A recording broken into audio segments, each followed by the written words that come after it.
অকাল মৃত্যুই হবে তোমার জন্য সেরা উপহার।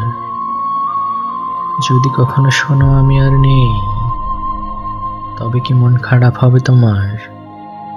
তুমি কি কাঁদবে আমার বিয়োগ ব্যথায়? এই যে আমি তোমারে এত করে ডাকলাম, তুমি সাড়া দিলে না। আকুলতা নিয়ে খানিক সঙ্গ চাইলাম, তুমি তোমার কাছে কিছু প্রত্যাশা না করার কথা বলে তাড়িয়ে দিলে।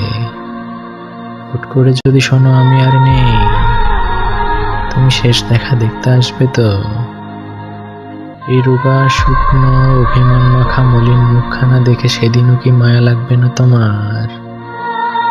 আমার এই একাকী পথ চলা কতটা কষ্টের ছিল তোমাকে তা বোঝাতে ব্যর্থ হয়েছি আমি বোঝাতে পারিনি আমার সততা, আমার পবিত্রতা।